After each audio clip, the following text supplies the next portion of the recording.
تر حمد و ثنا و ذات کبریا کے لیے کہ جو گناہوں کا معاف بھی کر دینے والا ہے اور عبادتوں کا قبول بھی کر لینے والا ہے۔ ہماری عبادتیں ہم ٹکر مار مار کے رہ جاتے، قبول نہ ہوتی اگر وہ پروردگار عالم ہماری عبادتوں کو قبول نہ کرتا۔ اور جتنی آڑے ہمارے گناہ ہیں یا ہر وقت کے جو ہمارے گناہ ہیں، ہر گناہ کوئی بھی گناہ صغیرہ نہیں ہے، اس لیے کہ امام کہتے ہیں کہ جو گناہ کو چھوٹا سمجھ کے کرتا ہے وہی گناہ کبیرہ ہو جاتا ہے۔ تو جتنے ہمارے گناہ ہر وقت، ہر لحظہ، ہر لمحہ ہمارے ساتھ ہیں، اگر وہ کریمی اپنی نہ دکھائے، رحیمی اپنی نہ دکھائے، ہر وقت جلال والا نظر آئے، تو کسی کی 2 رکعت کی نماز بھی قبول نہ ہو۔ مگر ہم نے اپنی ساری زندگی میں یہی دیکھا کہ وہ بڑا کریم ہے، وہ بڑا رحیم ہے کہ اتنی خطاؤں کے باوجود بھی ہمارے سجدوں کو کامل کر دیتا ہے، ہماری عبادتوں کو مکمل کر لیتا ہے اور ہماری عبادتوں کو قبول کر لیتا ہے۔ اور جتنے خوبصورت انداز میں وہ پروردگار کرم اور رحم کرتا ہے، میں نے دنیا میں اتنا کریم کسی کو نہیں پایا۔ انسان تو بہت دور کی بات ہے، اس لیے کہ انسان میں کہاں سے اتنا کرم آئے گا۔ انسان کو غصہ بھی بہت جلدی آتا ہے، انسان جلال میں بھی بہت جلدی آ جاتا ہے، انسان معاف کرنے میں بھی بہت دیر لگاتا ہے، مگر وہ خدا تو لمحوں میں معاف کر دیتا ہے، وہ خدا تو آنسوؤں پہ معاف کر دیتا ہے، وہ تو ندامت پہ معاف کر دیتا ہے، وہ تو ایک توبہ پہ معاف کر دیتا ہے۔ اور جتنی جلدی ہم نے دیکھا وہ توبہ پہ اور مغفرت پہ، شرمندگی پہ معاف کر دیتا ہے، اتنی جلدی وہ سر ٹکرانے سے سجدوں پہ معاف نہیں کر رہا۔ ورنہ ہم نے بڑے بڑے انبیاؤں کو عبادت کرتے ہوئے دیکھا، ہم نے شیطان ابلیس کو 6666 سجدے کرتے ہوئے دنیا کے چپے چپے گوشے پہ دیکھا، مگر خدا نے معاف نہیں کیا۔ اتنا غرور تھا اسے اپنے سجدوں پہ، اتنا ناز تھا عبادتوں پر، مگر اس نے معاف نہیں کیا۔ مگر ہم نے دیکھا وہیں اس نے ایک دشت بیابان میں پیشانی پہ رومال باندھے ہوئے ایک غریب شرمندہ اور اندر سے ٹوٹے ہوئے انسان کو امام حسین کے سامنے آتے ہوئے دیکھا، جناب حر کو، تو اللہ نے ندامت کے ایک آنسو پہ حر کو معاف کر دیا۔ تو پتہ کیا چلا کہ بہت سارے سجدوں کے غرور پر معاف نہیں کر رہا ہے، وہ عبادتوں پہ معاف نہیں کر رہا ہے، مگر وہ ندامت پہ معاف کر دیتا ہے، وہ شرمندگی پہ معاف کر دیتا ہے۔ تو خدا مجھے اور آپ کو ہمیشہ توبہ کرنے والا رکھیں، معافی مانگنے والوں میں میرا اور آپ کا شمار کرے گی۔ کیوں؟ اس لیے کہ ان اللہ محب التوابین، کہ وہ پروردگار توبہ کرنے والوں کو پسند کرتا ہے، وہ اللہ معافیاں مانگنے والوں کو پسند کرتا ہے، نہ کہ اکڑنے والوں کو۔ اور دیکھیں ایسے ہی ہے کہ شیطان سب سے زیادہ، امام فرما رہے ہیں، سب سے زیادہ شیطان بھڑکاتا کب ہے؟ کہ جب کوئی انسان معافی مانگنے کی کوشش میں لگ جائے۔ میرا دل چاہ رہا ہے کہ میں اپنی کسی غلطی پہ اپنے بڑے سے معافی مانگ لوں، مگر میرے راستے میں جو سب سے بڑا پتھر روڑا اٹکائے گا وہ شیطان ہے، مجھے روکے گا معافی مانگنے سے۔ اور امام کہہ رہے ہیں کہ جب تمہارا دل چاہے کسی غلطی پہ معافی مانگنے کے لیے تو دیر مت لگاؤ، فوراً سے سوری کر لو، فوراً سے توبہ کر لو، فوراً سے معافی مانگ لو، اس لیے کہ شیطان ہڈلز پیدا کرتا ہے۔ شیطان نہیں چاہتا کہ آپ لوگوں کے درمیان میں ایک دوسرے سے معافی مانگیں۔ وہ خوش کب ہوتا ہے؟ جب آپ لوگوں کے درمیان میں لڑیں، دل توڑیں، گھر توڑیں، رشتے توڑیں، وہ خوش ہوتا ہے۔ مگر جب آپ مل کر رہتے ہیں تو وہ پھڑ پھڑاتا ہے، وہ ناراض ہوتا ہے، اسے غصہ آتا ہے کہ انسان مل کے کیوں رہ رہے۔ اس لیے سب سے بڑا احسان اس پروردگار کا جس نے نیکی کا بڑا اجر دیا ہے، اور جو پہلی نیکی کرے اس کا تو احسان کبھی ختم ہی نہیں ہوتا۔ یہ کوئی ذاکرہ نہیں کہہ رہی، کوئی عالم دین کا جملہ نہیں، امام کا جملہ ہے۔ تم پر جو پہلی نیکی کرے تم اس پہ 10 بھی کر دو تو اس کا بدلہ نہیں دے سکتے۔ اور اسی نیکی کرنے کو کہتے ہیں اردو میں احسان، اور قرآن میں کہہ رہا ہے حل جزاء الا الاحسان، کہ خدا احسان کا بدلہ 10 گنا بڑا کر دینے والا ہے۔ کیوں؟ لقد خلقنا اللہ من احسن تقویم، کہ اس نے بہت خوبصورت تمہیں تخلیق کیا، اور اس نے جیسا تمہیں تخلیق کیا اس جیسا کوئی بنا نہیں سکتا تھا۔ مگر جہاں بیٹھو احسانات کو یاد کرتے رہنا، تم پر جس نے جتنے احسان کیے اس کو اتنا بڑا محسن سمجھنا، اور جتنا تم محسن سمجھو گے اتنا جھک جاؤ گے، نہیں سمجھو گے تو کڑے رہو گے۔ اسی لیے سب سے بڑا احسان ہم پر ہمارے خدا کا ہے کہ اس نے ہمیں پیدا کیا انسان بنا کر، ورنہ نہج البلاغہ میں مولا کہہ رہے ہیں کیا کر لیتے تمہیں پتھر بنا دیتا، کیا کر لیتے تمہیں جمادات نباتات بنا دیتا، تم لوگوں کی ٹھوکروں میں رہتے، مگر اتنا کرم کیا اس نے کہ تمہیں اشرف المخلوقات انسان کی صورت میں دنیا میں بھیجا. کیا کہنے سبحان اللہ. تو پہلا احسان کس کا؟ ہمارے پیدا کرنے والے کا. بے شک. اور دوسرا احسان اگر ہم اپنے خدا کو اپنا سب سے بڑا محسن سمجھے نا، ہمیں عبادت میں مزہ آنے لگے، ہمیں سجدوں میں مزہ آنے لگے، ہماری بندگی یہ ٹکریں مارنے والی نہ ہو، بلکہ ہماری بندگی ایسے ہم جھکے رہے خدا کے سامنے ہر وقت.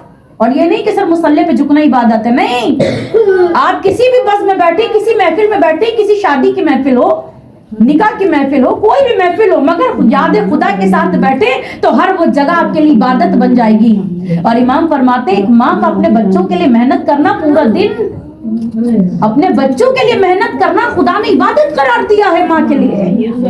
باپ کا پورا دن پتھر توڑنا، گرمی میں محنت کرنا، سردیوں میں اپنے بچوں کے لیے رزق کے لیے حلال کمانا خدا نے عبادت قرار دیا ہے باپ کے لیے.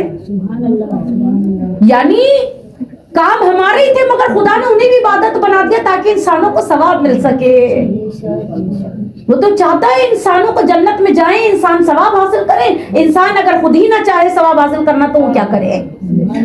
وہ تو آخری وقت، آخری دم تک توبہ کا دروازہ نہیں بند کرتا. پتہ نہیں دم نکل رہا ہو کس وقت میرے بندے کو میں یاد آ جاؤں، اپنے گناہوں پہ توبہ کر لے اور میں اسے معاف کر دوں.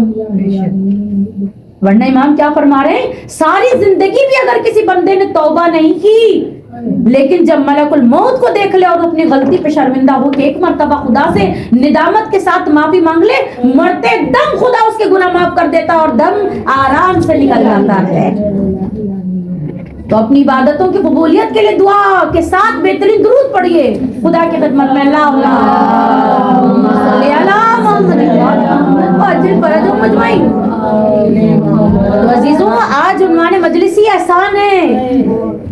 اچھا پہلا احسان اس نے کیا جس نے ہمیں پیدا کیا. دوسرا احسان کس نے کیا؟ دوسرا احسان اس نے کیا جس نے ہمیں خدا سے ملایا. ورنہ خدا کسے مل رہا ہے؟ کیا میں کہہ سکتی خدا میرے گھر میں ہے؟ کیا آپ کہہ سکتے خدا آپ کے پاس ہے؟ نہیں. کیا کہہ رہے ہیں مولا، کیا کہہ رہے ہیں؟ جو دوسرا احسان تم پر سب سے زیادہ کر رہا ہے وہ ہے خدا سے ملانے والا، یعنی خدا کا حبیب جس کو اللہ نے اپنی پہچان کے لیے بنایا، باعث تقویم دو جہاں بنایا، روح کائنات بنایا، جان کائنات بنایا، حبیب خدا بنایا، اپنا محبوب بنایا، اپنا عاشق بنایا، اور جس کے صدقے میں پوری خدائی پیدا کر دی، ایسا انسان بنایا. اور میں کہتی ہوں دعا کیجئے کہ پروردگار عالم مجھے اور آپ کو صحیح بندہ بنا دے، ورنہ اللہ جسے صحیح بندہ بنا دے اسے تو معراج کرا دیتا ہے. ابھی آ رہی ہے نا 27 رجب شب معراج، تو اللہ جسے بندگی کے لیے چن لے اسے عبادت کرا دیتا ہے. حالانکہ میں کہوں رسول خدا آپ کی تو ہر وقت معراج ہے، آپ کی تو پیدائش معراج ہے، آپ کا زمین پہ آنا معراج ہے، آپ کی عبادت معراج پر ہے، آپ کا تقوی معراج پر ہے، آپ کی بندگی معراج پر ہے، آپ کا احسان معراج پر ہے، آپ کی دانائی، آپ کا شعور، آپ کا علم، لوگوں پر آپ کی اخلاق، آپ احسن، آپ صادق، آپ امین، ہر لفظ کو اگر معراج ملی ہے رسول خدا وہ تو آپ کی زندگی کے لمحے کے ساتھ ساتھ ہے. لیکن خدا نے پھر بھی اپنے حبیب کو بندگی کی خاطر آسمانوں پر بلا کر آسمانوں کی معراج کرائی. تو پتہ چلا اگر انسان بندگی میں خالص ہو جائے تو خدا زمین پر بھی اسے معراج کرا دیتا ہے. تو خدا مجھے اور آپ کو ایسی بندگی کرنے کی توفیق عطا فرمائے کہ ہمیں بھی عبادتوں میں معراج مل جائے. لیکن اگر ہم رسول خدا کے پاس چلے تو رسول خدا نہیں ہوتے تو خدا نہیں ہوتا. کیوں نہیں ہوتا؟ اس لیے کہ رسول خدا سے پہلے اللہ بہت سارے، درخت اللہ ہیں، آگ اللہ ہے، پتھر اللہ ہیں، بتوں کی پوجا بت اللہ ہے، آٹے کا خورما بنا کے بت بنایا، رات کو نہیں تھا آٹا خود بیل کے کھا گئے، روٹی بنا کے کھا گئے. تو پتا چلا اتنے سارے خدا تھے لوگوں کے پہلے، مگر صحیح خدا تو رسول کے آنے کے بعد ملا. تو ہم پر دوسرا احسان اس پیارے نبی کا کہ جس کے صدقے میں خدا شناسائی ہوئی، خدا پہچانا گیا، خدا پہچان میں آیا. اور اس کے بعد کیا احسان ہے؟ سب سے بڑا احسان خدا کا جس نے پیدا کیا، دوسرا جس نے خدا کی پہچان کرائی. لوگ ہمیں کہتے ہیں شیعہ مجلسوں میں خدا کے برابر کر دیتے نبی کو، خدا کے برابر کر دیتے ہیں علی کو، اتنے فضائل پڑھتے ہیں علی کے کہ وہ اللہ لگنے لگتا ہے. نعوذ باللہ خاکم بدن. نہیں، میں کبھی اپنی مجلس میں نہیں کہوں گی کہ یہ خدا کے برابر ہیں یا خدا سے ملے ہوئے ہیں، بلکہ یہ کہوں گی کہ ان کا احسان ہے کہ انہوں نے ہمیں خدا سے ملا دیا ہے. ان کا احسان ہے کہ انہوں نے ہمیں خدا تک پہنچنے کا ایک وسیلہ، ایک سہارا، ایک راستہ بتا دیا ہے. ایک گاڑی بن گئی ہے، وسیلہ ایک گاڑی بن گئی جس میں بیٹھ کر ہم خدا تک جا سکتے ہیں. ورنہ خدا تک جانے کے لیے تو کبھی تک کوئی ہیلی کاپٹر، کوئی جہاز بھی نہیں بنا. کتنا خوبصورت راستہ ہے وحدانیت کا جس پر رسول چلے. اور عزیزوں، اس نبی کے بعد تیسرا احسان ہم پر ان ماں باپ کا کہ جنہوں نے دنیا میں لانے کے لیے ہمارے سبب بنے. مگر نمبر تیسرا ہے ماں باپ کا. وَقَضَى رَبُّكَ إِلَّا إِيَّاهُ تَعْبُدُوا إِلَّا إِيَّاهُ وَبِالْوَالِدَيْنِ إِحْسَانًا. نمبر تیسرا ہے، اللہ رسول کے بعد ماں باپ ہیں، ائمہ کے بعد ماں باپ ہیں، اہل بیت کے بعد ماں باپ ہیں. لیکن اللہ نے اتھارٹی ماں باپ کو یہ دی والدین کو کہ اگر تم نے والدین کو خوش نہیں رکھا تو رسول بھی گئے اور خدا بھی گیا. کیوں؟ قرآن بلاغت مبین میں خدا نے کہا تم اپنے ساتھ سوا لاکھ نبیوں کی عبادت لے کر آؤ، لیکن ماں کی ناراضگی لاؤ گے تو 1.25 لاکھ چولہے میں، ردی کی ٹوکری میں. اور اگر تم 1.25 لاکھ نبیوں کے برابر عبادت تمہیں کر ہی نہیں سکتی، آپ کر ہی نہیں سکتے 1.25 لاکھ نبیوں کے برابر. زندگی نہیں ہے. ہم جی لیں گے کتنا؟ 50 سال، 60 سال، 70 سال، بس. اس کے بعد کون جی 80 سال بہت. 1.25 لاکھ نبیوں کی عبادتیں بھی لاؤ، لیکن اگر باپ ناراض ہو گیا تو تمہاری عبادتیں ردی کی ٹوکری میں. جاؤ جو غرور کر رہے تھے عبادتوں پہ، اب کیا کرو گے اگر باپ ہی راضی نہیں، ماں ہی راضی نہیں. اسی لیے پروردگار عالم نے اپنی رضامندی بھی ماں باپ کو دی. وَقَضَى رَبُّكَ إِلَّا تَعْبُدُوا إِلَّا إِيَّاهُ وَبِالْوَالِدَيْنِ إِحْسَانًا. کہ عبادت میرا حتمی فیصلہ. وَقَضَى اردو میں ترجمہ ہے اس کا حتمی فیصلہ، اور تمہارے خدا کا حتمی فیصلہ ہے عبادت میری کرنا، سجدہ میرا کرنا، مگر اطاعت ماں باپ کی کرنا. کندھے ماں باپ کے سامنے جھکانا. وہ چل رہے ہوں تم سے آگے نہ چلنا، وہ بیٹھے ہوئے ہوں تو ان کے سامنے ایسے بیٹھنا جیسے کندھے ٹوٹے ہوئے پر والا پرندہ، کندھے جھکا کے بیٹھنا.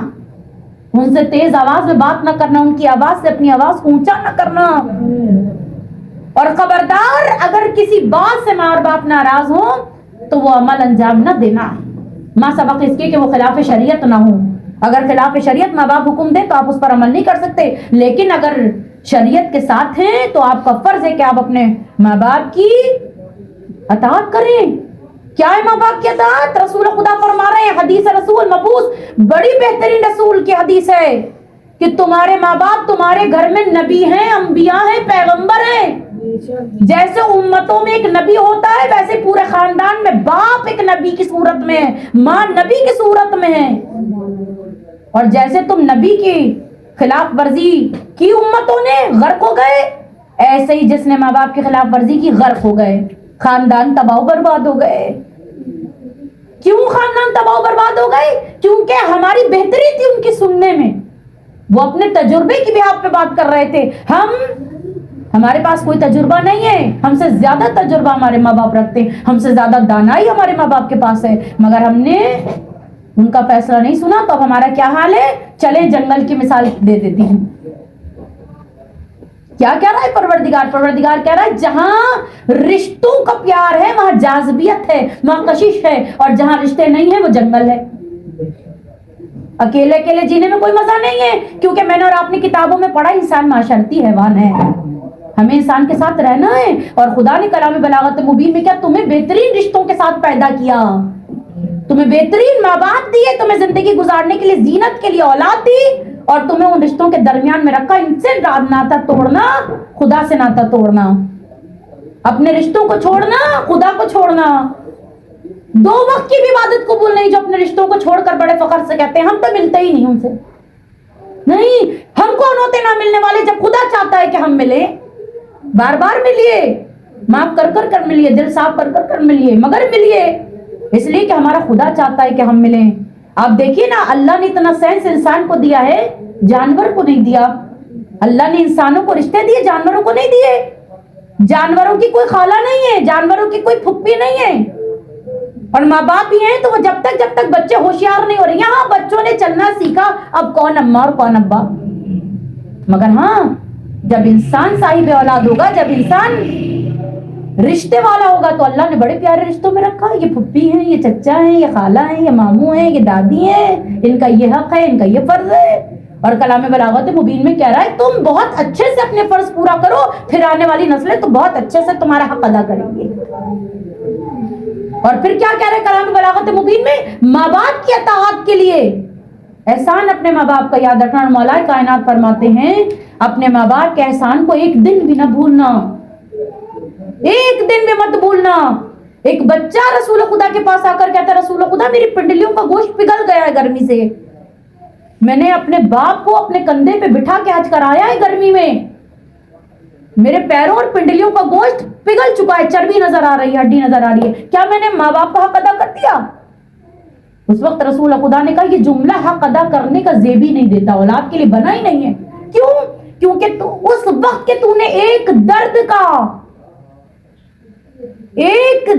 بدلہ ادا نہیں کیا جو ماں نے تجھے پیدا کرتے ہوئے لیے.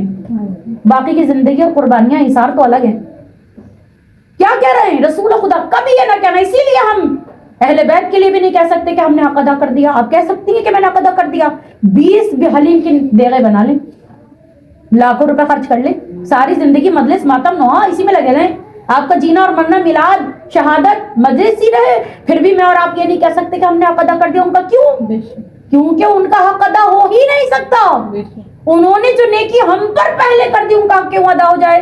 اور اگر کوئی یہ کہے کہ ہم نے تو سبیلے لگا لی, آئس کریم پلا رہے ہیں, شربت پلا رہے ہیں, ماتم کر رہے ہیں, سینے پہ خون نکال رہے ہیں, چھٹیوں کا ماتم کر رہے ہیں, مولا آپ کو رو رہے ہیں جب سے ہوش سنبھالا ہے اور ماں کی گود تک قبر کی لحد تک رو رہے ہیں, وہاں سے ایک ہی جواب آ جائے گا, کیا بڑا کیا تم نے نظر دلا کے سبیل لگا کر اپنے ہی بچوں کو کھلایا, اپنے رشتہ داروں کو کھلایا؟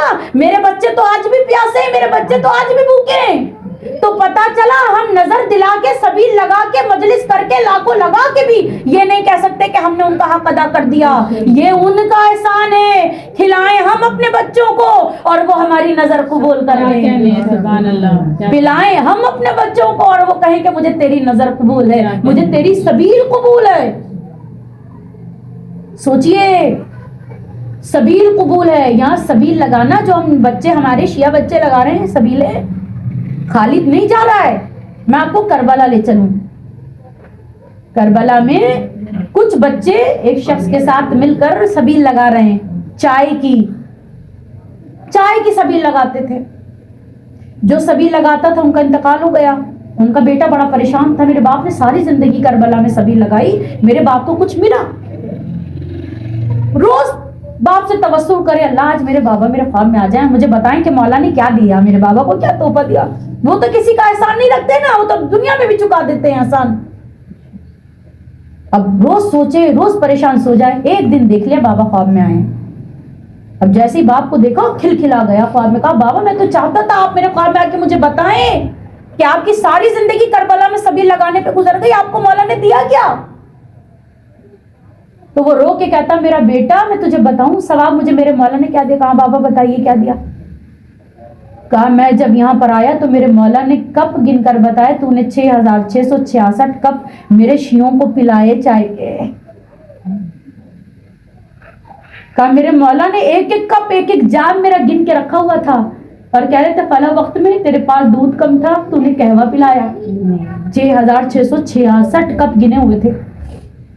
اور پھر میں نے رو کر کہا بیٹے کاش میں نے وہ چائے اپنے ہاتھوں سے زائروں کو پلائی ہوتی, کہ خالی بنانے پہ کپوں میں ڈالنے پہ امام نے مجھے 6666 کپوں کا ثواب دیا ہے, اور مجھے گلے لگا کر کہا ہے روز محشر تو پیاسا نہیں ہوگا, تو نے میرے زائروں کی بڑی خدمت کی ہے, تو نے میرے بچوں کے نام پہ چائے پلائی.